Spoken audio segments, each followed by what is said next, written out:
Hello guys, स्वागत है आपके अपने चैनल वीड एंड साइंस पर। आज हम लोग पढ़ने वाले हैं रासायनिक समीकरण एवं अभिक्रिया चैप्टर का सेकंड पार्ट, जिसका मैं आपसे डिस्कस करूंगा कि अभिकारक, उत्पाद, रासायनिक समीकरण को संतुलित कैसे किया जाता है। ठीक, हम लोग अभिकारक एवं उत्पाद से शुरू करते हैं।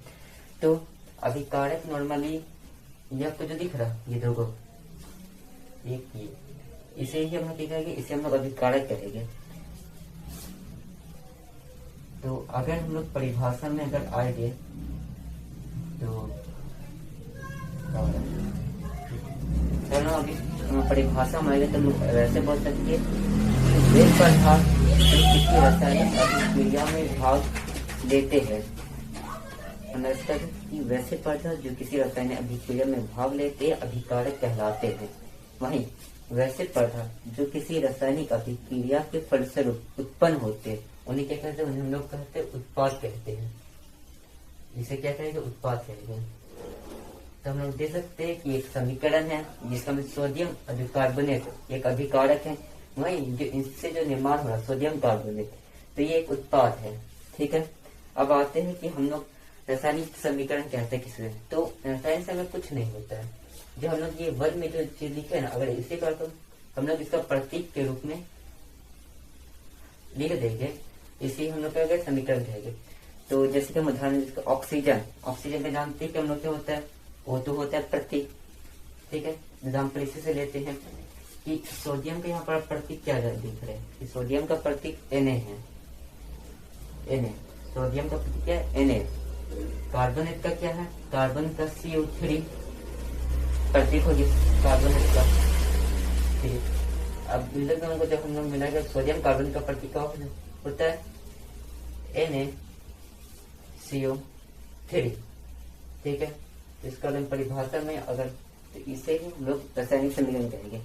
यानी अगर हम लोग परिभाषा में जाएंगे तो ऐसे बोलते हैं, यदि किसी रासायनिक समीकरण में उपस्थित अभिकारक एवं उत्पाद को उनके रासायनिक सूत्र में लिखा जाता है तो इसे ही रासायनिक समीकरण कहते हैं। ठीक है, अब एक सेकंड देख लीजिए, जो रासायनिक समीकरण कहते हैं मैं बता देता हूँ कि जब हम लोग कोई भी जो वध में रहता है, कोई समीकरण में जो वध रहता है, अगर उसे को मतलब उसका प्रतीक के रूप में लिखते हैं, सोडियम का प्रतीक होता है Na और कार्बोनेट का प्रतीक होता है CO3, तो इसे ही हम लोग रासायनिक समीकरण कहते हैं। ठीक है, परिभाषा मैंने दे दिया है। ठीक है, अब हम लोग चलते अगला में कि रासायनिक समीकरण संतुलित कैसे किया जाता है, फिर हम लोग परिभाषा में आएंगे। ठीक है, तो हम लोग इसको मिटाते नहीं, हम लोग यही समझते कि इसे संतुलित कैसे किया जाता है। ठीक है, तो अब आप समझिए।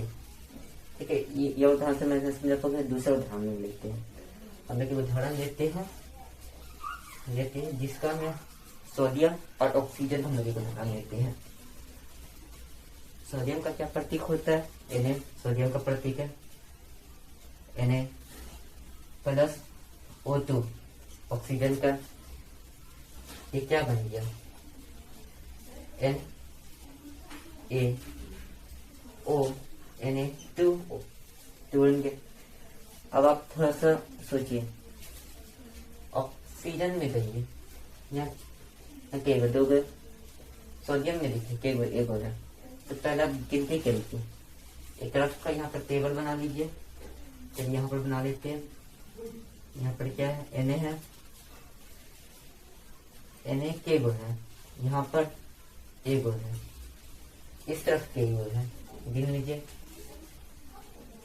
यहाँ दो गो है। ठीक, अब आप सोचिए, फिर यहाँ पर देखिए, पहले ऑक्सीजन गिन लीजिए, ऑक्सीजन के गो है, यहाँ पर दो गो है, वहां पर के गो ऑक्सीजन, यहाँ पर एक गो है। तब आपको इसको संतुलित करना है। तो यहाँ देखिए, सोडियम के एगो है, सोडियम के दो गो है। ठीक है, सोडियम यहाँ दो, यहाँ भी दो करना पड़ेगा, कुछ मत करिए, यहाँ दो लगा दीजिए। कितना लगा दिए, दो लगा दिए, हो गया। अब आप देखिए यहाँ प्रकार ऑक्सीजन यहाँ दो गो। ठीक है, देखिए ऑक्सीजन यहाँ पर एक, यहाँ ऑक्सीजन आप क्या है, यहाँ भी दो लगा दीजिए, ऑक्सीजन दो हो गया पर ऑक्सीजन। तो अब ये दो हो गया, यहाँ देखिए ये दो, ये कितना हो गया, 4 हो गया, 4। वहां सोडियम देखिए यहाँ पर 2 है, अब देखिए यहाँ पर 4 यहाँ पर 2, उसमें क्या करेंगे, उसमें करना है ये रद्दों को मिटाना है यहाँ पर, और यहाँ पर 4 से इसको मल्टीप्लाई कर देना है 4। अब देख सकते हैं यहाँ पर सोडियम के 4 4 देखा 2 4, ठीक है, हो गया। फिर यहाँ ऑक्सीजन के 2 है, यहाँ पर 2 है, फिर यहाँ पर के 2 है, फिर हो गया, ठीक है। अब दूसरा उदाहरण लेते हैं हम लोग आपके लिए, 1 सेकेंड, ठीक है। अब हम लोग दूसरा उदाहरण लेते हैं, चलिए। इसका भी मैंने लगभग 20 गो समीकरण किया, उसमें मैं कुछ आपको बताता हूँ। एक मैंने ये ले लिया, एक हम लोग लेते हैं जिसका में पोटेशियम और मैं ये लिया है क्लोरीन है, ठीक है।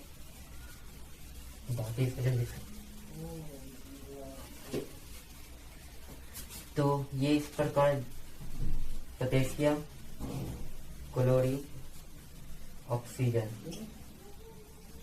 बना मेरा, chlorine, potassium, chlorine plus O2। अच्छा, यहाँ पर मैंने बताया था कि आपको एक चीज देखना पड़ेगा।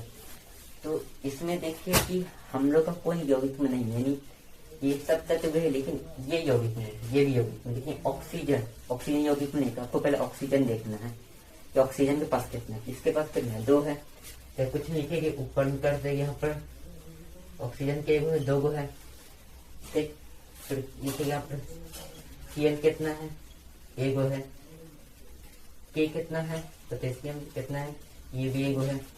यहाँ पर ऑक्सीजन के 1 गो, यहाँ पर ऑक्सीजन आपका 3 गो है, यहाँ Cl कितना है, 1 गो है, और यहाँ पर पोटेशियम भी 1 गो है। कुछ मत करिए, ये देखिए यहाँ पर आपको देखना है कि जो तत्व आपका अकेला में है, सबसे पहले आपको उसे संतुलित करना है। तो ऑक्सीजन अकेला में ऑक्सीजन 2 गो है, यहाँ ऑक्सीजन 3 गो है, तब इन दोनों का एल्सियम लेके, तो इसलिए दोनों का एल्सियम कितना आता है, 6 आता है एल्सियम, ठीक। तो हम लोग दोनों तक 6 करना पड़ेगा। तो कैसे 6 करेंगे, यहाँ पर क्या करेंगे, 6 हो जाए, 3 से हम लोग इसको मल्टीप्लाई करेंगे, 2 3 6, यहाँ पर 2 को मल्टीप्लाई करेंगे, 2 6। फिर यहाँ पर देखिए कि जो पोटेशियम है ये अब क्या हो गया, अब ये 2 हो गया, यहाँ पर क्लोरीन क्या हो गया, 2 हो गया, ठीक। अब यहाँ पर भी हमें करना पड़ेगा, तो यहाँ पर हम लोग 2 से इसको मल्टीप्लाई कर देंगे। यहाँ भी देख लेंगे कि ये भी 2 हो गया और ये भी मेरा 2 हो गया, इन दोनों किए थे, तो ये हम लोग 6 हो गया, तो 6 और यहाँ पर 6, और ये आपका समीकरण क्या हो गया, संतुलित हो गया, ठीक है। तो एक और उदाहरण हम लोग लेते हैं। तो ये वाला उदाहरण क्या है, इसमें कैल्शियम हाइड्रोजन क्लोराइड है, ठीक है। लेते एक और उदाहरण, ठीक है, देख लीजिए। एक अगला उदाहरण लेते हम लोग,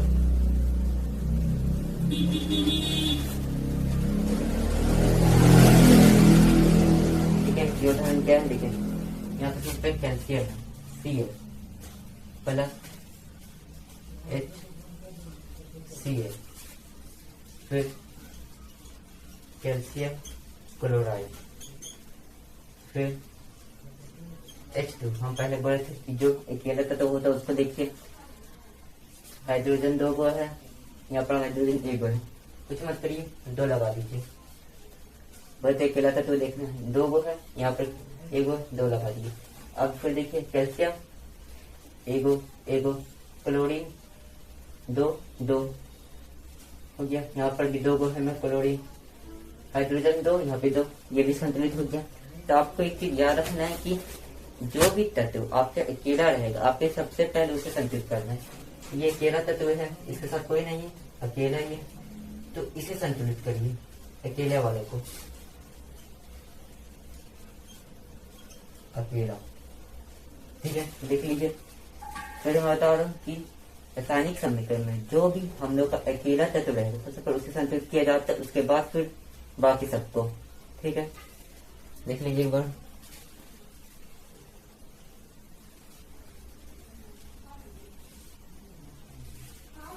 अच्छा एक सेकंड, यहाँ पे ये दिख नहीं रहा है ना, ठीक है। अच्छा हाँ, रुकिए एक सेकंड, Cl2, ठीक है, देखिए अब दिख रहा है, हाँ ठीक है। यहाँ पर हम लोग का 2 है, यहाँ पर समझ गए। अब हम लोग एक दूसरा उदाहरण लेते हैं, ये मैं आपको करने दूंगा। आप करिएगा फिर मैं करूँगा। तो एक उदाहरण में लेता हूँ।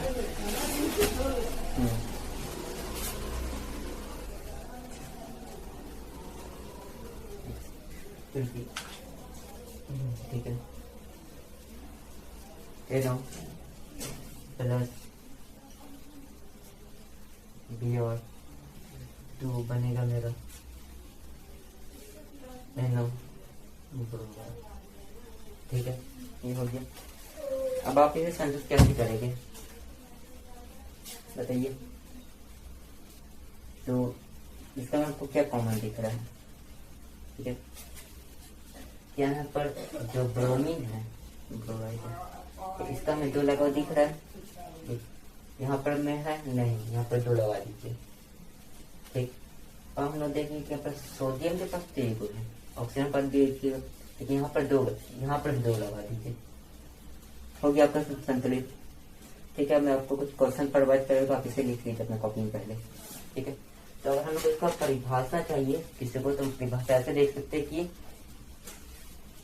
एक और उदाहरण हम लोग लेते हैं कि हाँ देखिए, N2 प्लस H2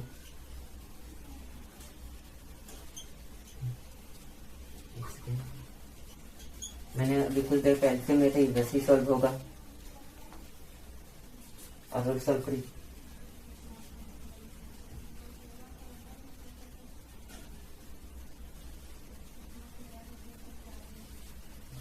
ठीक है,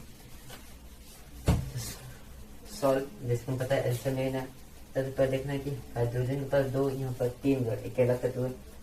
तो यहाँ पर दो कैल्शियम कितना होता है? 6 होता है। इसका एल्सियम क्या होता है? 6 होता है एल्सियम।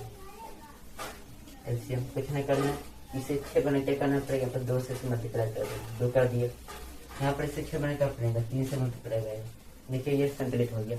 और इसे परिभाषा चाहिए तो हम बोलते हैं संतुलित समीकरण परिभाषा ऐसे: यदि किसी रासायनिक समीकरण में उपस्थित अभिकारक एवं रासायनिक समीकरण अभिकारक एवं तत्वों के विभिन्न परमाणु तत्व परमाणु संख्या बराबर होते हैं तो इसे ही संतुलित रासायनिक समीकरण कहते हैं। फिर बोल देता हूँ मैं, यदि किसी रासायनिक अभिक्रिया में अभिकारक एवं उत्पाद के विभिन्न परमाणु संख्याएं बराबर होते हैं तो इसे ही इसे संतुलित रासायनिक समीकरण कहते हैं। ठीक है, अब इससे हम बताते हैं कि आखिर रासायनिक समीकरण को संतुलित करना क्यों आवश्यक होता है। ठीक है, याद है कि हम लोग ने एक क्वेश्चन बनता है कि रासायनिक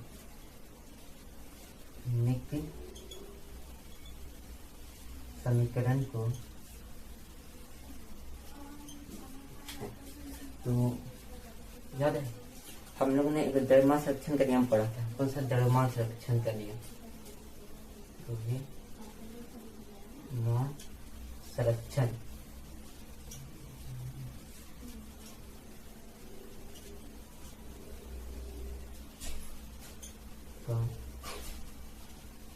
द्रव्यमान संरक्षण का नियम हम लोग पढ़ेंगे। तो द्रव्यमान संरक्षण का नियम हम लोग को बताता था कि कोई भी मेरा जो पदार्थ है उसका ना तो विनाश होगा और ना ही निर्माण होगा।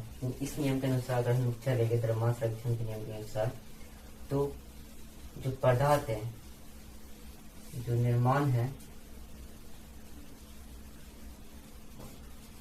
नहीं होगा और विनाश भी क्या होगा? नहीं होगा। विनाश भी नहीं होगा। तो यही सिद्धांत को सिद्ध करने के लिए हमें रासायनिक समीकरण को संतुलित करना पड़ता है। किसे? तो द्रव्यमान संरक्षण के नियम को सिद्ध करने के लिए हमें रासायनिक समीकरण को संतुलित करना अति आवश्यक है। मैं आपको ये 4 क्वेश्चन प्रोवाइड करवा रहा हूँ, आप इसे कृपया करके बना के अगली वीडियो में मैं तो 4 क्वेश्चन और बताऊंगा, जिससे डिफरेंट रहेगा उसे कैसे संतुलित करना मैं बताऊंगा। ठीक है, तो ये मेरा फर्स्ट चैनल है, ये मेरा सेकंड वीडियो। इसे सीखने के लिए मुझे सब्सक्राइब करें और लाइक करें, ताकि मैं अपना सिखाने का तरीका आप लोगों को भी तक पहुंचा सकूं। समय के साथ आप बेहतर होते जाएंगे, हमें सब्सक्राइब करें। ठीक है, आप इसे जरूर सॉल्व कर लीजिएगा। एक बार फिर से आप लोग इस वीडियो देखने के लिए आप लोग का धन्यवाद।